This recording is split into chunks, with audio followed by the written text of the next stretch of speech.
Welcome to M के Intel दोस्तों, आपका स्वागत है आपके चैनल में। और साथ में congratulations, now India is the fifth most valued stock market in the world. हम दुनिया की पांचवी सबसे महंगी, सबसे कीमती, महंगी नहीं कीमती मार्केट हो गए हैं। और वैल्यूड स्टॉक मार्केट होने पर एक सीधा सा इंडिकेशन ये है कि हमारे देश की इकोनॉमी बहुत बेहतर है बाकी देशों से। तो हमने यूके को, कनाडा को और सऊदी अरेबिया को हराकर या उसको पछाड़ कर ये वाला स्थान पाँचवें नंबर का प्राप्त किया है। तो कॉन्ग्रेचुलेशंस टू यू ऑल। और इसका मतलब ये है कि हम अब 3.4 ट्रिलियन की इकॉनमी है। और हमसे ऊपर जो हैं, सबसे नंबर वन पे तो अमेरिका है, एज वी नो दैट। उसकी 47.32 ट्रिलियन की इकॉनमी है।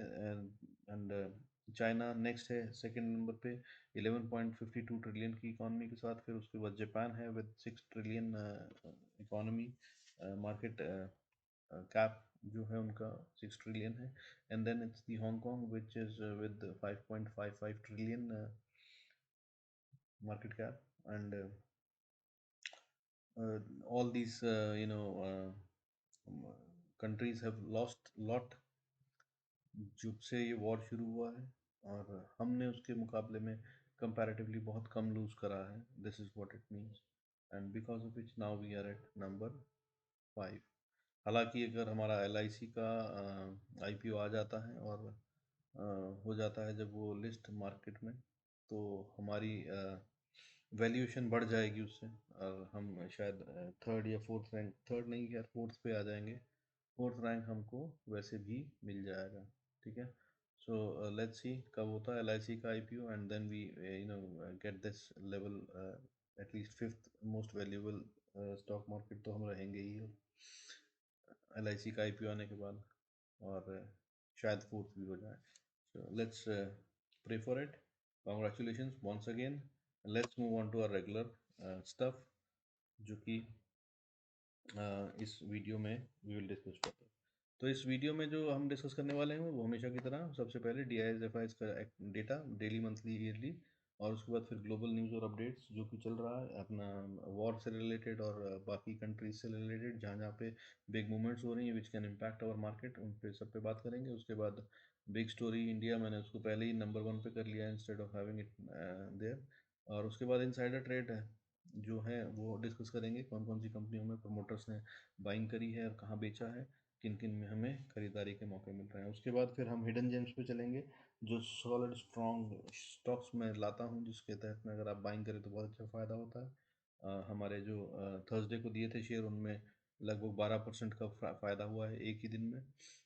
उस पर परफॉर्मेंस रिव्यू ले लेंगे और उसके बाद फिर अगले 2 नए शेयर लाया हूँ उनको देख लेंगे। उसके बाद बैंक निफ्टी और निफ्टी के एनालिसिस कर लेंगे। Let's move on. तो FIS ने जो सेल ऑफ था उसको थोड़ा सा कम कर दिया, हालांकि अभी भी सेल ऑफ हो रहा है।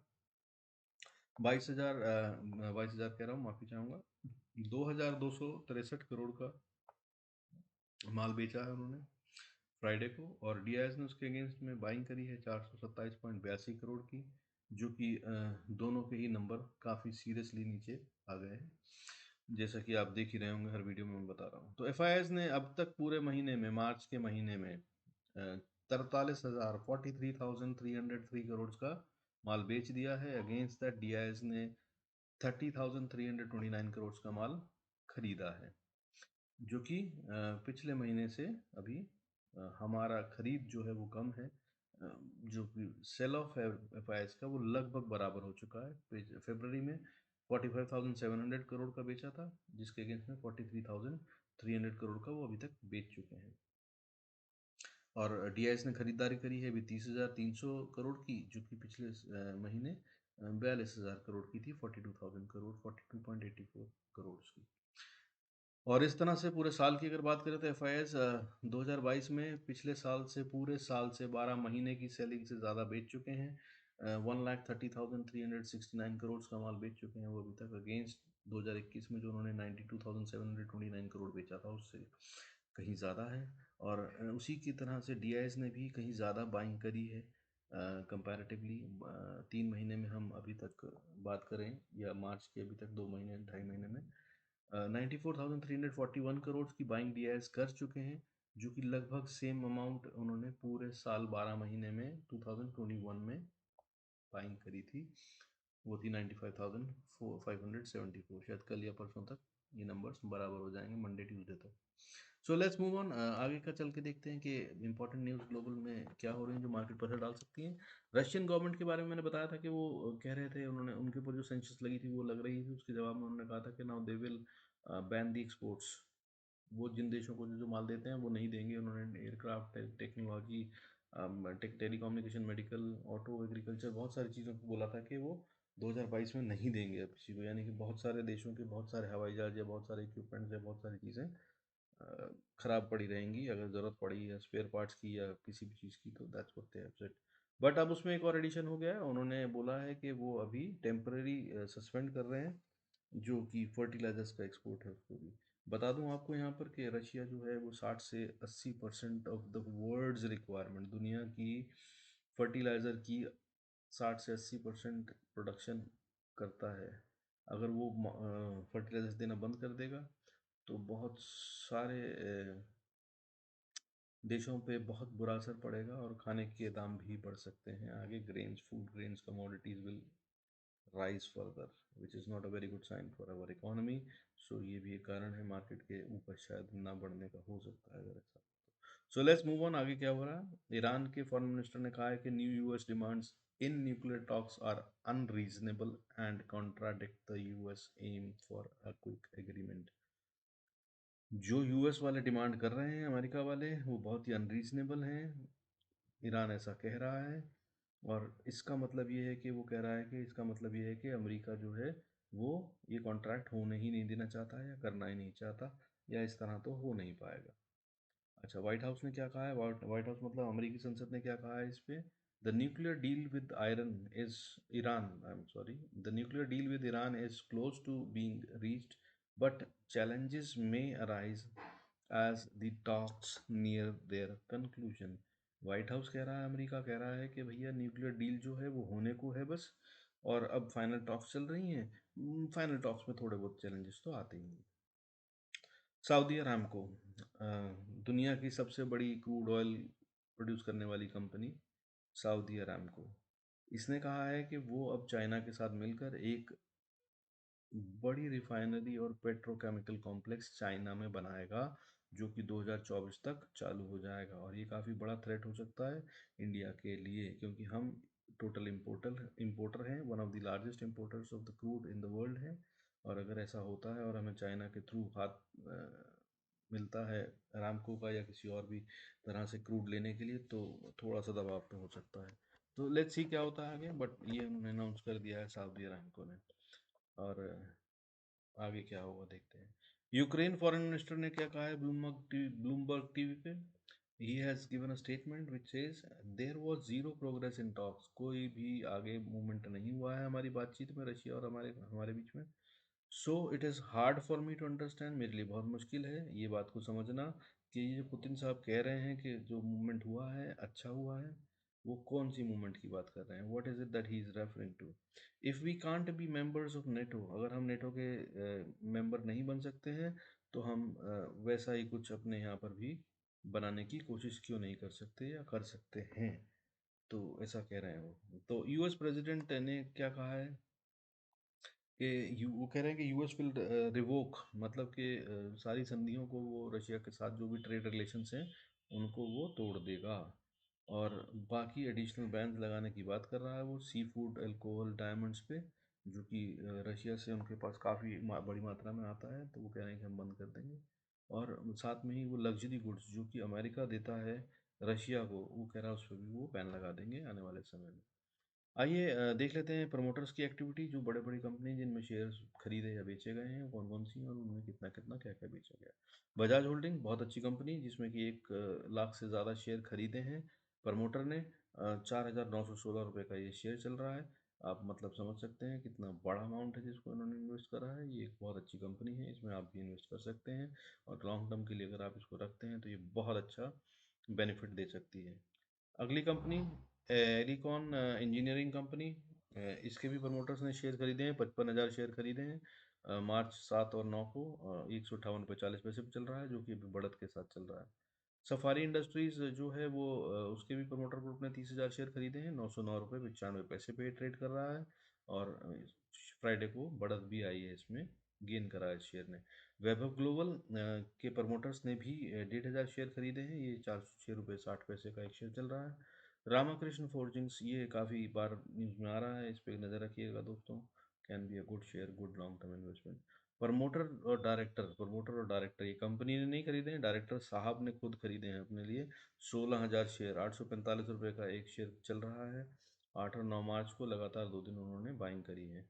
डीबी कॉर्प के प्रमोटर ने भी बाइंग करी है, लगभग 59,500 शेयर्स की, जो कि 90 रुपये 75 पैसे पे ट्रेड कर रहा है।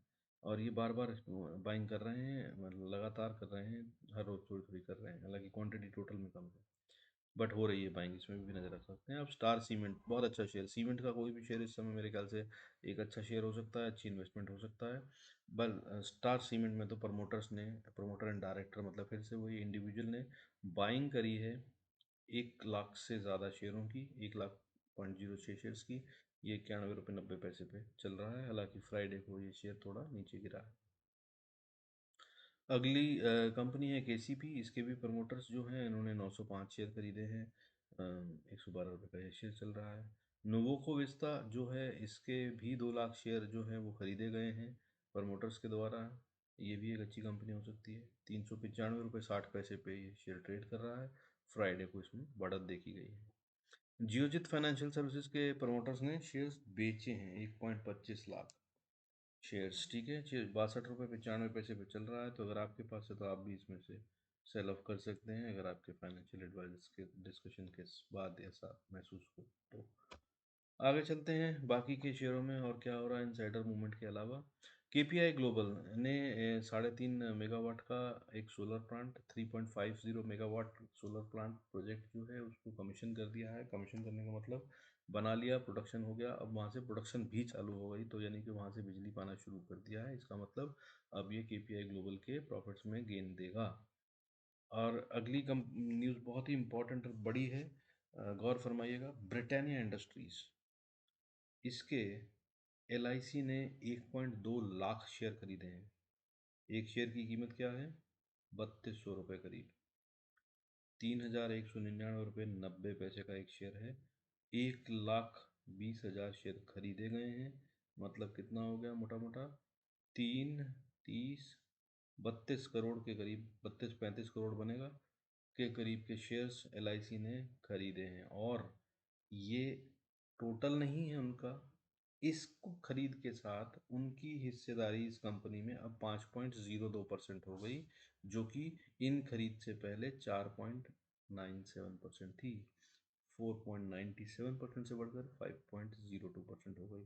तो अगर ये 1.2 लाख शेयर हैं, जिनसे करीब 6.06% इंक्रीज हुआ है, जो कि करीब 35 करोड़ के हैं, तो आप समझ सकते हैं कि एलआईसी के पास इनके कितने शेयर हैं, और उसके बावजूद और खरीद रहे हैं। ये शेयर अभी फिलहाल गिर रहा है फ्राइडे को, बहुत अच्छा शेयर है, 3,199 रुपये 90 पैसे में। आप भी इसमें इन्वेस्ट कर सकते हैं, लॉन्ग टर्म में ये डेफिनेटली गेन देगा। इसका ट्रैक रिकॉर्ड ऐसा है कि इसने कभी भी नुकसान नहीं होने दिया है। मारुति हुआ, ब्रिटानिया हुआ, एचडीएफसी बैंक हुआ, ये कुछ ऐसे शेयर हैं जो कभी नुकसान दे ही नहीं सकते हैं, काइंड ऑफ, अगर आपने इसको लॉन्ग टर्म के लिए होल्ड करा तो। ट्रेडिंग मत कीजिएगा, ट्रेडिंग के लिए उतना ही खतरनाक होता है। अदानी टोटल गैस और गुजरात गैस, इनके लिए एक अच्छी खबर है। गुजरात में 2 रुपये बढ़ा दिए गए हैं प्रति किलो, गैस की कीमत बढ़ गई है। हालांकि ये दोनों शेयर फ्राइडे को नीचे की तरफ ट्रेड कर रहे थे, डाउन ट्रेंड में थे। 1661 रुपये 85 पैसे पे अदानी टोटल गैस, और गुजरात गैस 510 रुपये 70 पैसे पे ट्रेड कर रहा था। नज़र रखें। इसमें एक और अच्छी न्यूज़ है कि महाराष्ट्र गवर्नमेंट 10% वैट घटाने जा रही है सीएनजी पे से। तो this will help them enhance their profitability while keeping the price in control for the people, for the public। तो नज़र रखिएगा, ठीक है। एमजीएल जो है वो 750 में चल रहा है, तो एमजीएल, अदानी टोटल गैस और गुजरात गैस, ये सारे वो हैं जो शेयर नज़र में रखे जा सकते हैं। पेटीएम पे एक बड़ा बवाल चल रहा है जिसमें आरबीआई ने उनके ऊपर एक बैन लगा दिया है जिसके तहत में वो अब नए कस्टमर ऐड नहीं कर सकते हैं। और हालांकि साथ में ये भी बता दूं आपको कि जो एग्जिस्टिंग कस्टमर हैं they can continue using it the way they are, उनको कोई असर नहीं पड़ेगा। पेटीएम की सर्विसेज को जैसे आप यूज़ कर रहे थे वैसे ही कर सकते हैं, उसमें कोई दिक्कत नहीं आएगी। बट आरबीआई ने बैन लगा दिया है नए कस्टमर्स के लिए। अब पेटीएम नए कस्टमर तब तक ऐड नहीं कर सकता जब तक आरबीआई ये बैन लिफ्ट ना करे। ठीक है, और साथ ही उन्होंने कहा है कि एक ऑडिट फर्म को अपॉइंट किया जाए जो ये ऑडिट करे बैंक की, और इसके बाद जो उनके नतीजे आएंगे ऑडिट के उनको देख के आरबीआई विल डिसाइड कि ये बैन हटाना है या रखना है या देना है कि नहीं देना। और पेटीएम ने इस पे कहा है कि इससे हमारे काम धंधे पे कोई असर नहीं पड़ेगा, we will continue working the way we are.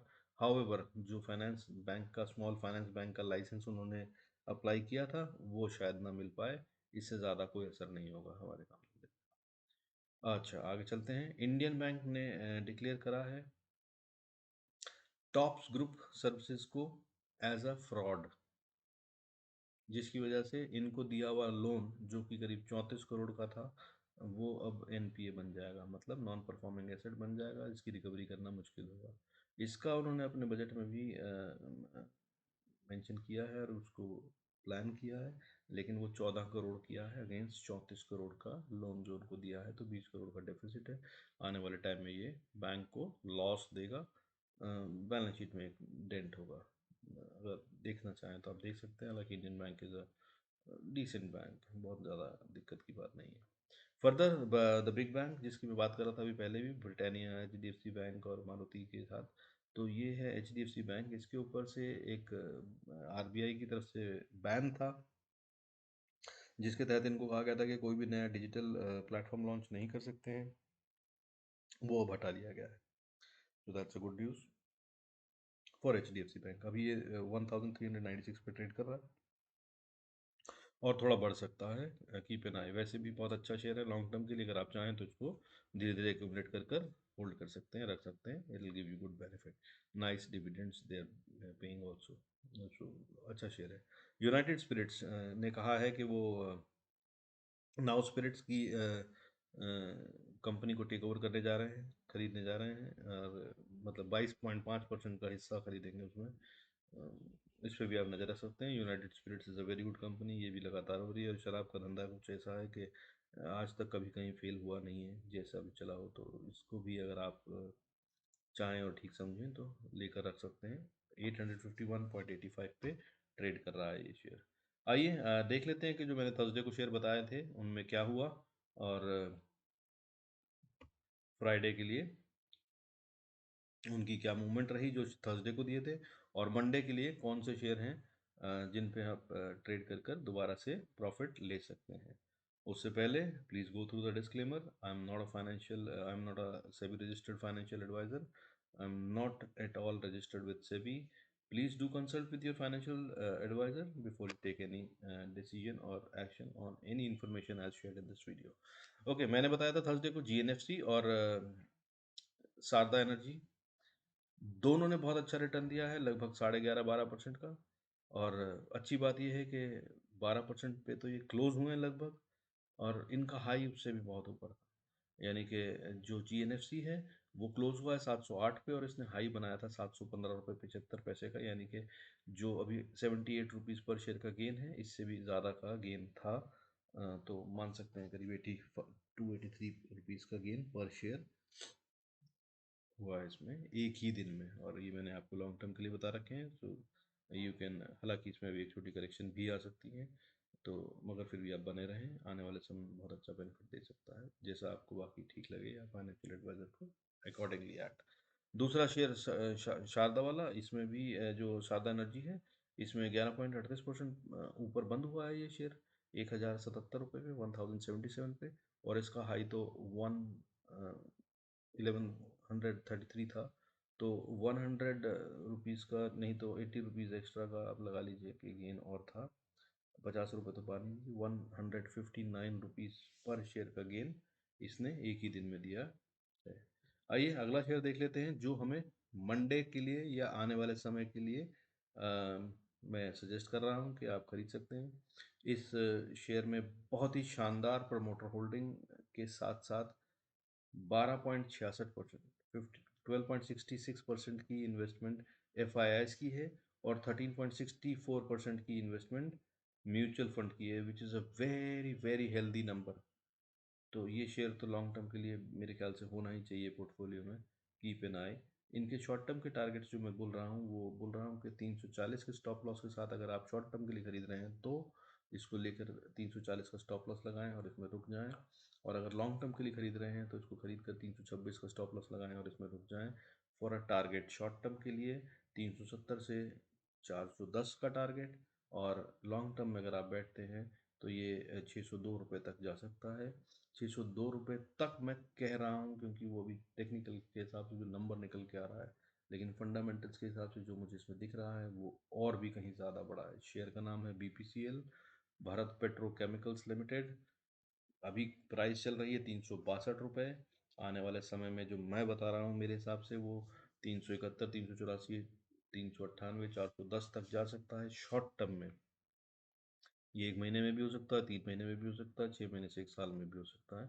And that is a very good return. अगर आप परसेंटेज में देखें, 1 साल में सीरियस परसेंटेज रिटर्न कन्वर्ट हो जाता है, बैंक से कहीं ज़्यादा रिटर्न है।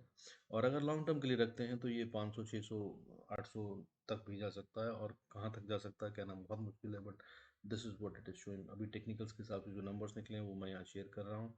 Keep an eye, do invest wisely after discussing with your financial advisor. दूसरा शेयर देख लेते हैं इसके अलावा कौन सा है। उसमें भी कुछ कुछ ऐसी ही बातचीत है जो कि फंडामेंटल तो बहुत स्ट्रांग है ही शेयर, साथ में अभी टेक्निकल्स पे भी वो अच्छा दिख रहा है, जिसके अंदर में लग रहा है कि एक बढ़त आएगी। तो छोटा सा स्टॉप लॉस लगाकर आप उसको खरीद सकते हैं मेरी राय में। इसमें भी एफ और म्यूचुअल फंड इन्वेस्टेड हैं, पर बहुत कम मात्रा में है, तो लगभग 3%। सो मगर उससे बहुत ज़्यादा फर्क नहीं पड़ता है क्योंकि बाकी के फंडामेंटल बहुत स्ट्रांग है इसके। तो शॉर्ट टर्म में टारगेट स्टॉप लॉस जो बोल रहा हूँ मैं, शॉर्ट टर्म के लिए 620 और लॉन्ग टर्म के लिए 555। और टारगेट जो बोल रहा हूँ मैं अप टू शॉर्ट टर्म के लिए 720, 667 से 720 के टारगेट्स, और लॉन्ग टर्म के लिए 726 से 850 के टारगेट। शेयर कौन सा है उसको देख लीजिए, Paras defence and space technologies limited.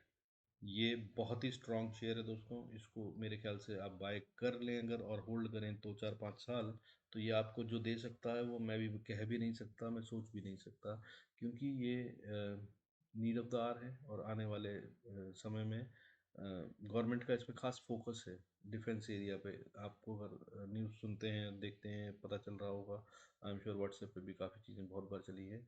तो ये वो वाले सेक्टर का शेयर है जिसपे कि government is focusing to give more and more orders. Paras defence and space technologies, 651 रुपये, 651.75 पे अगर अभी खरीदते हैं आप इसको, 620 का स्टॉप लॉस लगाते हैं शॉर्ट टर्म के लिए अगर आप ले रहे हैं तो। वैसे तो मैं कहूँगा कि इसको लॉन्ग टर्म के लिए लीजिए, पोर्टफोलियो में रखिए और जब जब गिरे तब तब खरीद के डालते रहिए। But for now, as per the technicals, 620 का स्टॉप लॉस लगाकर 720 के टारगेट के लिए खेल सकते हैं। 50% प्रॉफिट 680, 690 के आसपास बुक करने की कोशिश करें और बाकी के शेयर्स को राइड करें। लॉन्ग टर्म के लिए 750 से 65 के बीच में कोशिश करें, 50% प्रॉफिट बुक कर लें और बाकी के रेस्ट को राइड करें अप टू 850 या उससे आगे अगर आपको ठीक लगे। So these are the two shares आज के लिए, या कहिए कि अगले हफ्ते के लिए, क्योंकि मुझे लगता नहीं जिस तरह से मार्केट चल रही है बहुत सारे शेयर मिलेंगे खरीदने के लिए, बट जैसे जैसे मिलेंगे I will keep on coming and sharing it with you. So do good investment, do good trading. आइए आगे चलते हुए देख लेते हैं कि बैंक निफ्टी और निफ्टी में क्या है और क्या करना है। ठीक है, चलिए देख लेते हैं इनके चार्ट्स।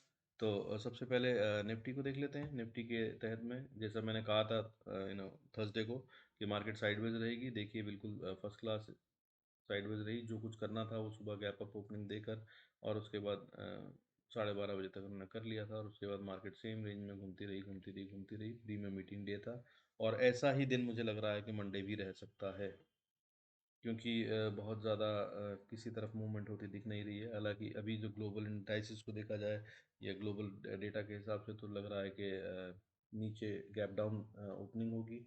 बट मुझे उसके बाद बहुत ज़्यादा मूवमेंट नहीं दिख रहा है। जो कुछ भी होगा ओपनिंग में या उसके बाद 2 घंटे 3 घंटे में, उसके बाद क्या बहुत ज़्यादा मूवमेंट होगा पता नहीं। 12-1 बजे तक तो मार्केट वहीं रहने वाली है ऐसा लग रहा है। उसके बाद एफ आई आई आकर अगर कुछ करते हैं तो वो देखने की बात होगी। चलिए तो लेवल्स देख लेते हैं। तो अगर निफ्टी के अगर ऊपर के लेवल देखे जाएं तो ऊपर की तरफ जाते हुए हम 16,650 पहला लेवल बनता है ऊपर की तरफ में। और दूसरा लेवल अगर हम बात करें तो वो बनता है करीब करीब 16,750 से 800 मान लीजिए। और उससे अगला लेवल बनता है जो मैं बार बार बोल रहा हूँ, बहुत ही क्रिटिकल लेवल है, 16,800 से 850। इसको पार करना होगा निफ्टी को, अगर ये कहना है कि अब डाउन ट्रेंड ख़त्म हो गया है। इससे नीचे तक ये अभी भी डाउन ट्रेंड में है, बियर टेरिटरी में है, और अभी ये बढ़ेगा ये कहना बड़ा मुश्किल है। हालांकि जो पहला लेवल था वो 16,450 का था, इसे पार करके 620 पे खड़ा है। बट द कन्फर्मेशन जो कहते हैं, मैं कहता हूँ हर बार, वो तब आएगी जब 16,850 के ऊपर बंद कर ये कम से कम 2 दिन खड़ा हो जाएगा। सो कीप एन आई। इस लेवल को पार अगर करता है तो फिर 16,946 का अगला लेवल होगा।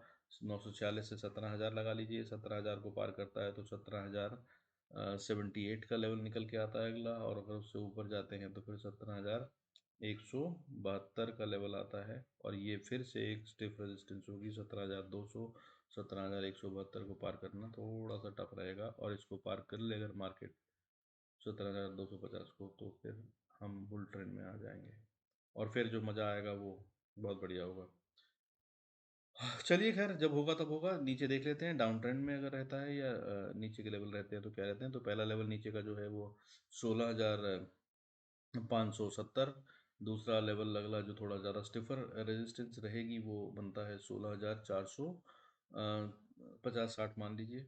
और अगर उसके नीचे चलते हैं तो छोटी सी रेजिस्टेंस और है 16,400 की, और अगर उसको पार कर लेते हैं हम तो फिर नीचे की तरफ 16,200 की तरफ बढ़ेंगे। 16,200 को अगर तोड़ दिया तो ये एक चिंता का विषय होगा। इसका मतलब फिर जो मैं ऊपर के लिए कह रहा हूँ कि इसके ऊपर बियर ट्रेंड ख़त्म हो गया, मगर यहाँ पे 16,200 के नीचे अगर हम ट्रेड करते हैं थोड़ी देर तो इसका मतलब कि बियर ट्रेंड अभी बहुत स्ट्रॉन्ग है और हम बहुत ज़्यादा नीचे जाने वाले हैं। अगला लेवल होगा 16,135, उसके आगे अगला लेवल होगा 15,970 से 950, और उससे अगला लेवल होगा 15,690। इससे ज़्यादा नीचे हमें नहीं जाना चाहिए, बट अगर फिर भी अगर गए और यहाँ से कोई बाउंस नहीं आया तो अगला लेवल होगा 15,550, और यहाँ पर आप एक अच्छी खासी बाइंग करने की कोशिश कर सकते हैं। मेरे हिसाब से अपना 30-40% इन्वेस्टमेंट डाल सकते हैं, क्योंकि अगर यहाँ से मार्केट नीचे भी गई तो वापस आकर यहाँ तक तो आएगी शायद। तो खैर एनी विच वेज बहुत स्ट्रॉन्ग लेवल रहेगा ये। नीचे के लिए इतना बहुत होगा, ऊपर के लेवल हम देख चुके हैं। आइए बैंक निफ्टी को देख लेते हैं। बैंक निफ्टी में अगर हम देखें तो बैंक निफ्टी की सीधा लेवल्स पे बात कर लेते हैं बिना इधर उधर की बात करे हुए। अगर मूवमेंट हुई तो इसमें बहुत सारी रेजिस्टेंस है, नीचे भी और ऊपर भी बहुत छोटे छोटे छोटे छोटे गेम चल रहे हैं। तो मुझे लगता नहीं कि पैसा बन पाएगा, और जो कुछ करना है लगता है वो बैंक निफ्टी को ही करना पड़ेगा, तभी कुछ होगा आगे निफ्टी में। हालांकि इसने नीचे भी गैप छोड़ रखा है, ऊपर भी गैप छोड़ा हुआ है, पीछे की तरफ 2 दिन पहले का भी गैप छोड़ा हुआ है। कई दिन से ये ऐसे चल रहा है, तो ये एक बड़े मूवमेंट की तैयारी होती है आमतौर पर। देखिए यहाँ पे गैप छोड़ा था इसने, इसको ये फिल करते हुए आया तो हमें लगा कि ये इसको फिल करेगा, लेकिन ये इसको फिल करने के बजाय ऊपर कर गया गैप। और उसके बाद फिर ये नीचे आया है, तो नीचे इसने अभी तक पूरा गैप फिल नहीं करा है, या कहें कहें कि कर दिया है, मालूम नहीं।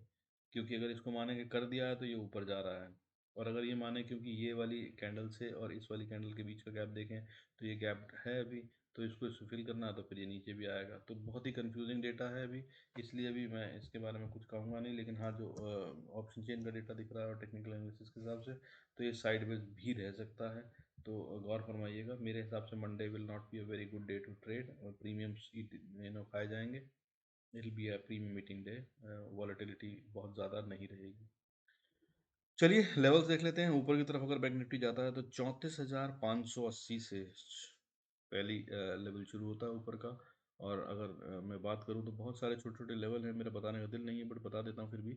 34,700 पे एक छोटी सी रेजिस्टेंस है, फिर उसके बाद 34,790 पे छोटी सी रेजिस्टेंस है, फिर उसके बाद अगली रेजिस्टेंस लगभग 34,900 पे है।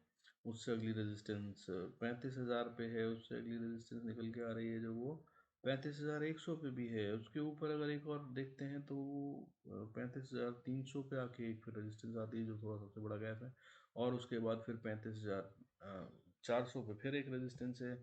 क्या हो रहा है पता नहीं, मतलब रेजिस्टेंस ही रेजिस्टेंस है। खैर एनी विच वे जो है वो बता रहा हूँ आपको। तो 35,700 को अगर पार कर लेती है तो 35,700 के ऊपर फिर ये एक दो तीन और छोटी छोटी रेजिस्टेंस हैं, मैं उनको नहीं बता रहा हूँ आपको, सीधा बता रहा हूँ। 36,000 के ऊपर अगर जाता है तो आप 36,300 के लिए ट्रेड ले सकते हैं। 300 से 350 पे आके ये अटक सकता है, और उसके बाद अगर ऊपर जाता है तो 36,500, 36,500 के बाद 500 से 550, फिर उसके बाद 37,000। ठीक है, तो ये लेवल्स हो गए ऊपर के लिए। और अगर नीचे की तरफ जाते हैं तो नीचे भी लगभग सेम ऐसा ही गेम है। फिर से बहुत सारे नंबर है, मैं बता रहा हूँ, सुन लीजिएगा, नोट कर लीजिएगा, काम आएंगे। 34,400, 34,400 के नीचे अगर हम आते हैं तो छोटी सी रेजिस्टेंस 34,250 पे भी है रेजिस्टेंस। फिर उसके बाद एक थोड़ी मोटी रेजिस्टेंस, स्ट्रॉन्ग रेजिस्टेंस 34,100 से 34,000 के बीच में है। और अगर 34,000 को तोड़ के नीचे ट्रेड करती है तो 33,900। फिर उसके बाद एक बड़ी ही अटपटी सी रेजिस्टेंस बनती है। यहाँ पर आकर मार्केट को बाउंस करना चाहिए, और अगर नहीं करती है तो बहुत खतरनाक बात होगी। इसका मतलब हम डाउन ट्रेंड में जा रहे हैं। ये लेवल है 33,600 और 85 से 700 मान लीजिए, 34,700 है ना, 34,000 नहीं, सॉरी, 33,700। 33,700 से 33,500 का लेवल नो ट्रेड जोन रहेगा। इसमें धंधा मत कीजिएगा, क्योंकि यहाँ पर या तो ये बाउंस लेगी, या ये यहाँ पर बहुत टाइम बिताएगी, या फिर ब्रेकआउट देगी। जो तीनों ही स्थिति में आपका ट्रेड गलत होने के चांसेस बहुत हाई हैं। और अगर कुछ नहीं करती है और यहाँ पे साइडवेज हो जाती है तो भी आपको ऑप्शंस में लॉस होगा। ठीक है, उसके बाद अगर अगला लेवल देखें तो वो 33,250 का निकलता है। उससे आगे फिर 33,100 से 33,000 का लेवल निकलता है। फिर उससे आगे अगर हम बात करें तो 32,795, यहाँ पर मार्केट को बाउंस ले लेना चाहिए इस बार अगर आती है, और ये डाउन ट्रेंड नहीं है जो कि ये दिखा रही है कि अब ख़त्म कर रही है। तो ये एक जगह है जहाँ से बाउंस की अच्छी प्रोबेबिलिटी बनती है। अगर यहाँ से नहीं लिया बाउंस तो यहाँ से तो मैक्सिमम उसको ले ही लेना चाहिए 32,500। अगर 32,500 के नीचे ट्रेड करना शुरू कर देती है मार्केट और 1 घंटा कर लेती है तो फिर आप देखिएगा, बहुत ही चिंता का विषय है, मार्केट नीचे जा रही है। और उसके बाद इंतज़ार फिर कर लीजिएगा कंफर्मेशन कैंडल का। 32,150 को अगर तोड़ दिया मार्केट ने तो फिर हम जा रहे हैं बढ़िया से नीचे, और एक नया लेवल आएगा जो कि बहुत ही खतरनाक होगा। तब हम 30,000 तक जा सकते हैं। वो जब ज़रूरत होगी तब हम बात करेंगे। फ़िलहाल कल के लिए इतना ही लेवल बहुत है मेरे ख्याल से। So do good trades, be profitable, stay blessed, God bless you all. मिलते हैं अगले वीडियो में। Thank you so much for all your support.